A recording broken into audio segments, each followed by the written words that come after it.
Good evening, and welcome to the Rainbow Review, a program dedicated to bringing you the week's most notable LGBTQ news stories and events. I'm Stephen Ryan, and my co-anchor is Susan Frawley. Good evening, Susan. How are you? I am very well. How are you? I'm good. You know, this week has been fast and furious. Yeah. It's been an unbelievable amount of LGBTQ news this week. I have had a hard time keeping up with it. I don't know about you, but it's just been unbelievable. I wouldn't say I'd have a hard time keeping up with it, but it's very emotional. And that is truth. It's we're not going to put a lot of commentary on this, but it has, yes, also been a very, very emotional week. I know I've had my moments where I've had to just walk away as well. I don't know about you, but I think a lot of people have had to just walk away this week. So we have a lot of news. You ready to go? Yeah, let's get into it. All right. North Carolina Democratic lawmakers filed legislation Monday to repeal the state's extreme anti-LGBTQ law. The bill, HB 946, would strike down the new law that, among other things, bars transgender people from using bathrooms that match their gender identity, and prevents local municipalities from passing their own LGBTQ anti-discrimination ordinances. Unfortunately, it is not likely that the repeal bill will get very far. HB 2 passed the State House and Senate on wide margins, and the governor is standing by it. It appears more likely that if the law goes down, it will be because of a lawsuit.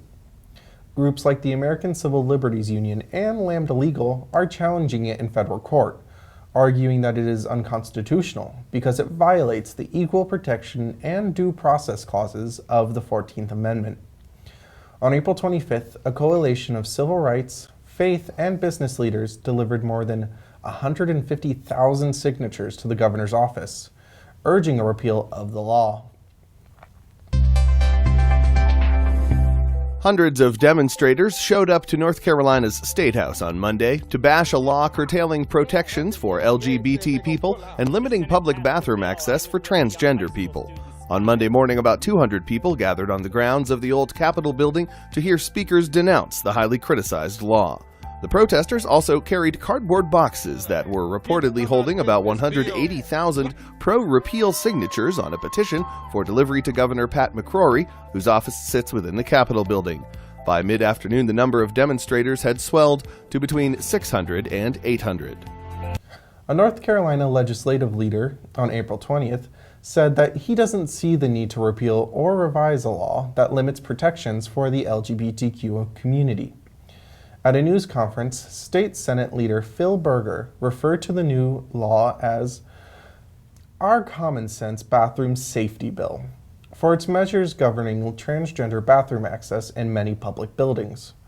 Berger's remarks came a day after a federal appeal court sided with a transgender student who argued that his Virginia school district violated federal education discrimination laws by forbidding him from using the boys' bathroom. The appeals court territory includes North Carolina.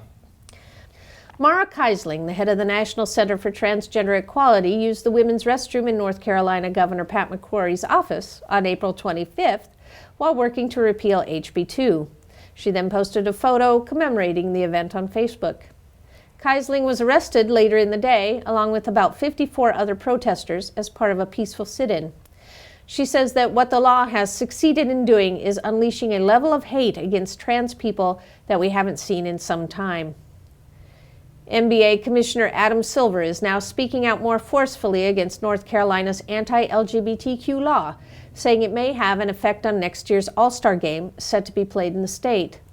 Last week, Silver would only acknowledge that the HB 2 law was problematic for the league, which has a team, the Charlotte Hornets, doing business in the state and is hosting a playoff game.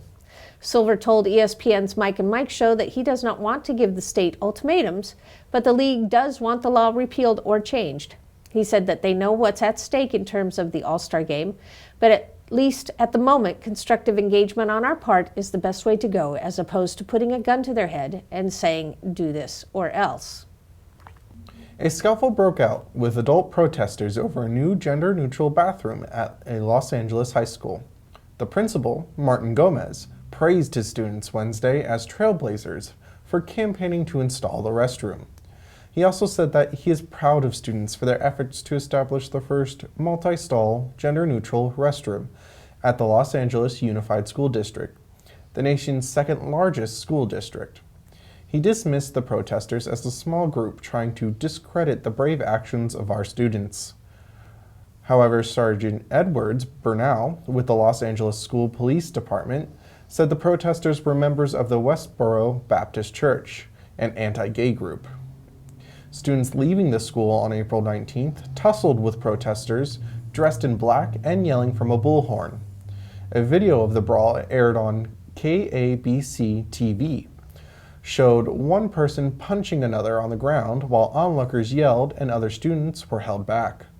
No one was seriously injured or arrested. Curt Schilling, a former All-Star pitcher and a high-profile baseball analyst at ESPN, was fired on April 20th after he drew criticism for posting offensive commentary on social media. He shared a Facebook post that showed an overweight man wearing a wig and women's clothing cut to expose his breasts. The caption reads, "Let him into the restroom with your daughter or else you are a narrow-minded, judgmental, unloving racist bigot that deserves to die." He added his own comments, "A man is a man no matter what they call themselves." He told a radio station in Boston that he did not post the offending comments, but it was screen captured. Even after that was revealed, he still maintained that he did not make the post, but did not apologize. Target on April 19th said that transgender guests and staff are welcome to use the restrooms and fitting rooms that match their gender identity. The policy is not new, but the company felt the need to be overt in stating it in light of recent legislation. Part of their statement reads, "We believe that everyone, every team member, every guest, and every community deserves to be protected from discrimination and treated equally." Consistent with this belief, Target supports the Federal Equality Act, which provides protections to LGBT individuals and opposes action that enables discrimination. In our stores, we demonstrate our commitment to an inclusive experience in many ways. Most relevant for the conversations currently underway, we welcome transgender team members and guests to use the restroom or fitting room facility that corresponds with their gender identity. After the statement was released, the American Family Association called for a boycott of the business. The group's president, Tim Wildman, suggests that Target's decision constitutes a critical threat to public safety and that the move would allow a possible gateway for predators who are out there. The American Family Association has been labeled an anti-LGBTQ hate group by the Southern Poverty Law Center. The boycott has reached over 500,000 signatures as of April 26th. There are news reports that the retailer had announced it had changed its policy and was working to address the issue, but Target is not confirming that information, and spokespeople for the company say they are still abiding by their policy. The Colorado Supreme Court has refused to hear the appeal of Masterpiece Cake Shop. The shop refused to make cakes for same-sex weddings. David Mullins and his partner Charlie Craig went to the shop in 2012 to order a cake, but were refused service. In May of 2015, the Colorado Civil Rights Commission ruled they cannot refuse to prepare wedding cakes for gay couples, saying the refusal violated the state's public accommodation law that requires businesses to serve customers regardless of their sexual orientation. This ruling was upheld by the Court of Appeals in August. Mullins said he is thrilled that this sends a message that society is moving in the direction of acceptance. The British government issued a travel warning to its citizens traveling to the American South. On its website, under Local Laws and Customs, it states that the U.S. is an extremely diverse society, and attitudes towards LGBTQ people differ hugely across the country. LGBTQ travelers may be affected by legislation passed recently in the states of North Carolina and Mississippi. Just after the warning was issued, President Obama, who was in London at the time, said that the anti-LGBTQ laws should be overturned. He reassured the British that they are welcome to visit both states, saying, "I want everybody here in the United Kingdom to know that the people of North Carolina and Mississippi are wonderful people. They are hospitable people, they are beautiful states, and you are welcome." The president said in regard to the laws, "I just disagree with when it comes to respecting the equal rights of all people. regardless of sexual orientation, whether they're transgender or gay or lesbian. I want everybody here in the United Kingdom to know that the people of North Carolina and Mississippi are wonderful people. They are hospitable people. They are beautiful states. And you are welcome. And you should come and enjoy yourselves. And I think you'll be treated with extraordinary hospitality. I also think that the laws that have been passed there are wrong and should be overturned. And they're in response to politics in part some strong emotions that are generated by people, some of whom are good people, but I just disagree with when it comes to respecting the equal rights of all people, regardless of sexual orientation, whether they're transgender or gay or lesbian. And although I respect their different viewpoints, I think it's very important for us not to send signals that anybody is treated differently.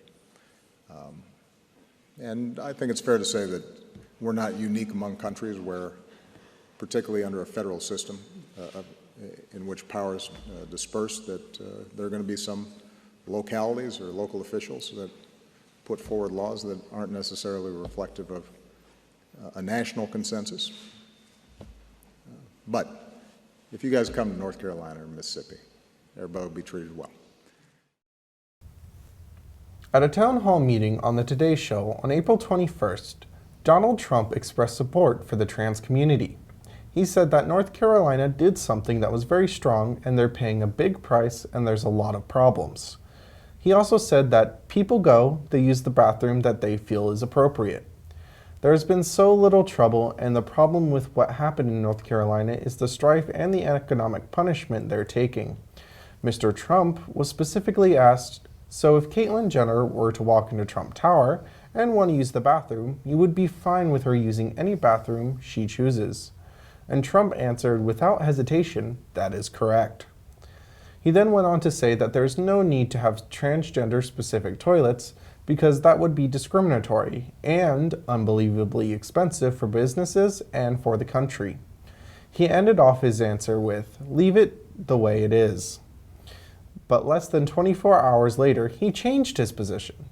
Speaking on Fox News, Mr. Trump said the North Carolina law is causing a lot of problems, but he believes the national government should stay out of the issue and let the local communities make their decisions. Mr. Trump's backtracking on the issue may be due to an attack from Senator Ted Cruz. After Mr. Trump came out against the law, Cruz released a transphobic video and called Mr. Trump a member of the PC police. The senator is holding to the fallacies of the idea of men stating that they are trans to attack women in the restroom, and that schools will force girls to shower with boys.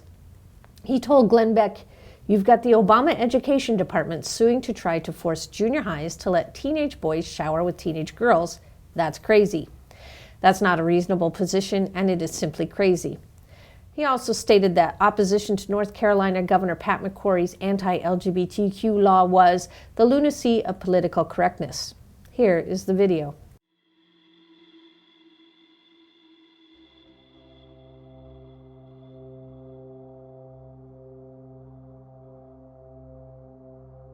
People go, they use the bathroom that they feel is appropriate.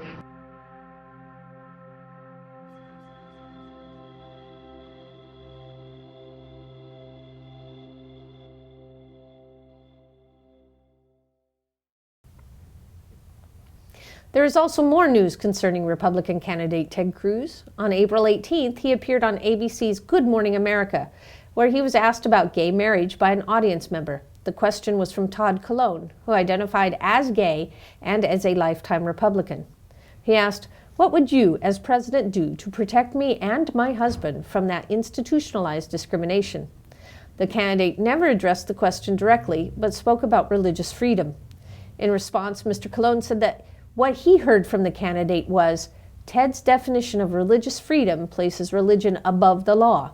In effect, these laws give some people de facto permission to ignore some laws and remove civil rights from others. All right, we have Todd Cologne here. He owns a pizza shop in New York City. He's undecided, but leaning towards Donald Trump. So what's your question for the senator? Hi, I'm a lifelong Republican, and I've been married to my husband for 2 years now. And my question is, I've noticed a lot of religious freedom laws and somewhat institutionalized discrimination laws happening around the country. What would you as president do to protect me and my husband from that institutionalized discrimination? Well, listen, when it comes to religious liberty is something that protects every one of us. It is the very First Amendment, the very first phrase protected in the First Amendment of the Bill of Rights. And religious liberty, it applies to Christians, it applies to Jews, it applies to Muslims, it applies to atheists.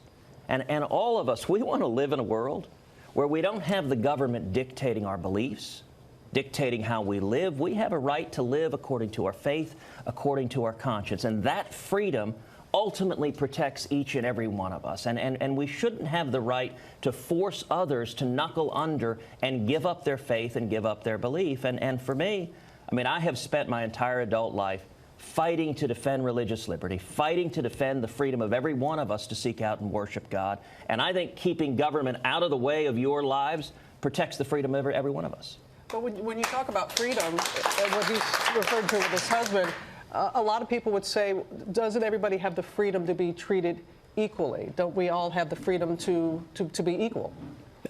Of course we do.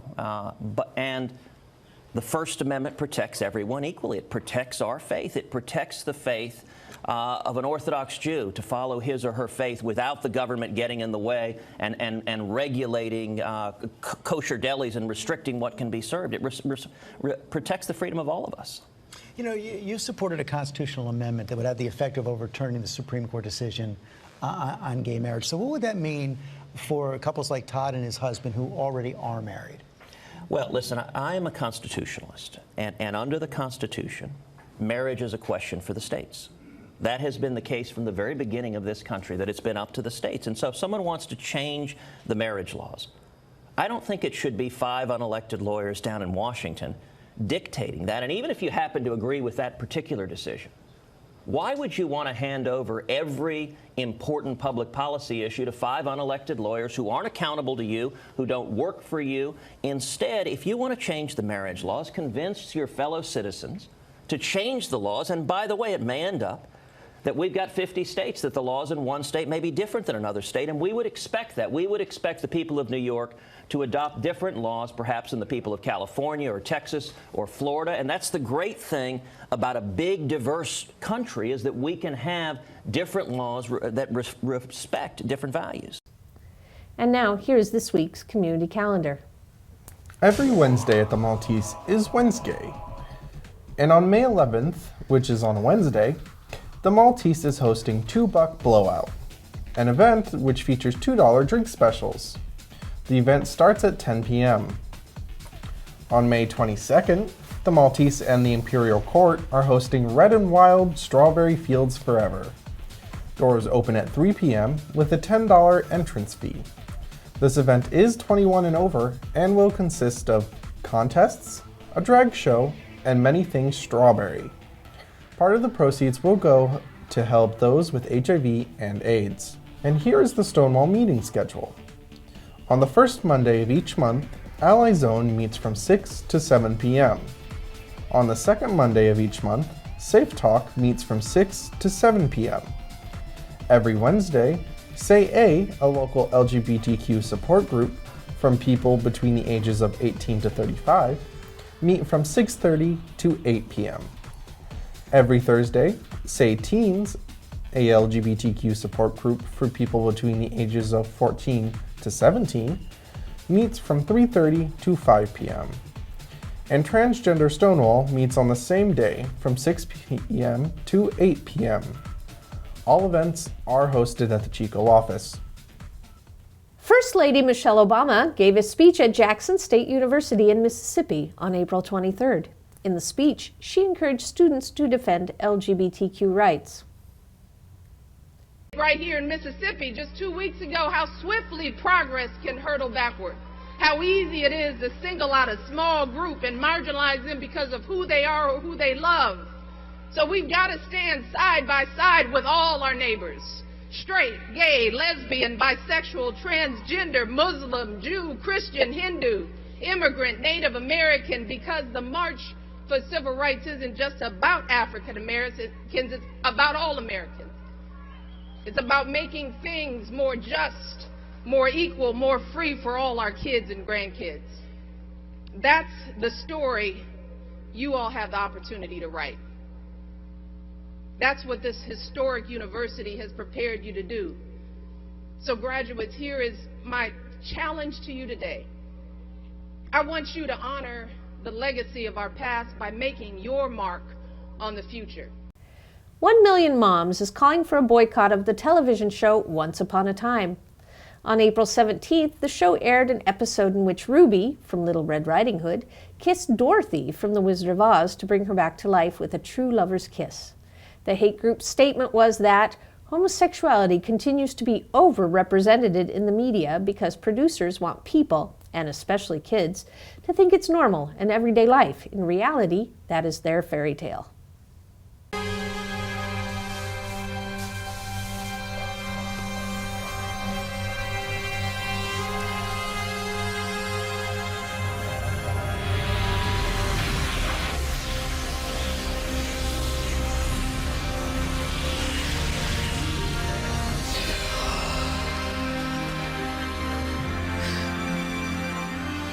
Wolfie?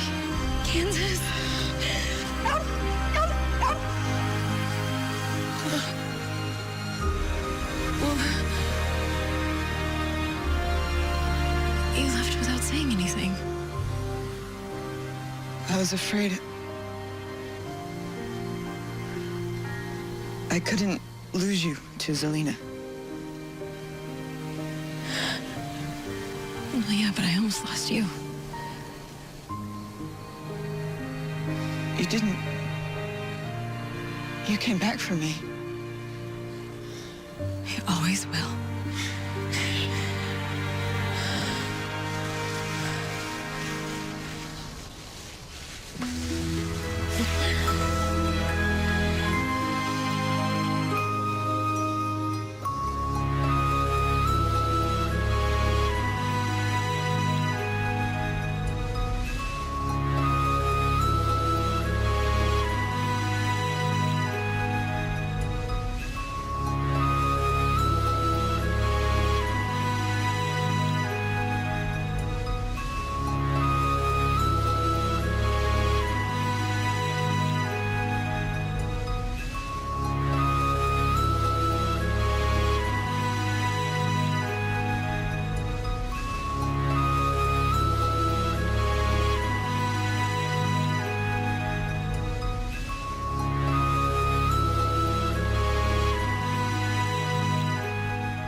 Sharon Osbourne has revealed on the show The Talk that she is attracted to women. She said that, "I think everybody is gay, so am I. I am not a little bit gay. I am extremely interested in the fact of what I missed out on, but it is too late now." She has been married to Ozzy Osbourne for 33 years. A lesbian was denied service at a Dollar General in New Orleans. Melissa Langford was in line when a cashier loudly started to voice her opinion on how much she hates gays. She said she also heard the cashier call gays sick and say that she had the right to refuse service to anyone she wants. She informed the cashier that she was gay, and another customer spoke up to defend her as well. The cashier denied service both to Miss Langford and the gentleman who defended her. A heated exchange ensued in the store after that point. Dollar General has not responded to the press concerning the incident. 2 people were hacked to death in Bangladesh on April 24th. The 2 men were Julaz Manan, the editor of Rootban, a source for LGBTQ news and entertainment in the country, and Mahbub Tony, also an LGBTQ activist. Manan and Tony were believed to have arrived home at around 5 p.m. At 5:30 p.m., 5 to 6 men came to the apartment gate saying they were a courier company with a parcel for Manan. The guard then went to check with Manan to see whether he was expecting a parcel, and when he told the guard he was not, he came down to ask the men to leave. Police say they died on the spot from cuts to their heads. A Twitter account that claims to be an outlet of Ansar al-Islam has said its fighters killed the two men, calling them the pioneers of practicing and promoting homosexuality in Bangladesh. On a positive note, on April 20th, Merriam-Webster announced that they have added the words cisgender and genderqueer to their unabridged dictionary. The official definitions in the dictionary will be cisgender, of, relating to, or being a person whose gender identity corresponds with the sex the person had or was identified as having at birth, and genderqueer, of, relating to, or being a person whose gender identity cannot be categorized as solely male or female. Same-sex marriage was finally approved on the Isle of Man. The Marriage and Civil Partnership Bill had its third and final reading in the Legislative Council of the British Crown Dependency that sits between the UK and Ireland. 6 members voted in favor and 3 were against. The only part of the British Isles that still does not have legal same-sex marriage is Northern Ireland. Last October, the Chief Minister of the island came out as gay. The Isle of Man did not decriminalize homosexuality until 1992.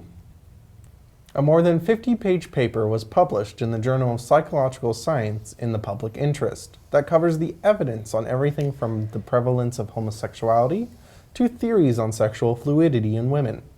The team, led by J. Michael Bailey of Northwestern University, reviewed the cross-cultural evidence for a host of proposed explanations for non-heterosexuality, from hormones to parenting, genetics to seduction by gay adults. They note that if a choice requires a lack of cause, then people cannot choose their sexual orientation because all human behavior has causes. If to choose means to make a decision, then we do not choose our sexual orientation because sexual orientations are patterns of sexual desire, and we do not choose our sexual desires. They found that theories of homosexuality as being socially influenced, which included everything from recruitment by gay adults to disordered parenting, are generally weak in magnitude and distorted by numerous confounding factors. The World Bank has announced that it has launched a search for a high-level staffer who will advise the bank on protecting LGBTQ people and communities in areas where the bank conducts its work. Ty Cobb, the director of HRC Global, said that this is a very important step. The World Bank has an enormous impact on the people and communities where they fund and advise projects, and it is crucial that the needs of LGBT people be addressed sensitively, to ensure they receive benefits from the bank's programs and, at the very least, are not harmed by them. In Australia, the state of Victoria is giving $15 million towards the new Pride Centre in Melbourne. The centre, which will reportedly be bigger than San Francisco's LGBTQ Community Centre, will offer health and support services, community spaces, and showcase LGBTQ art and history. They are also allocating $6.4 million to the expansion of gender dysphoria health services. If any of you are interested in appearing on our show as a guest to either promote an event or showcase your own business or talent, please email us at therainbowr@gmail.com or visit us at our Facebook page, The Rainbow Review. You can also like our videos on YouTube at BCAC TV. The Rainbow Review is dependent on support from the community. If you are interested in sponsoring our show, please contact us for details. All contributions are tax deductible. And that is our show for this week. Thank you for watching and have a wonderful night.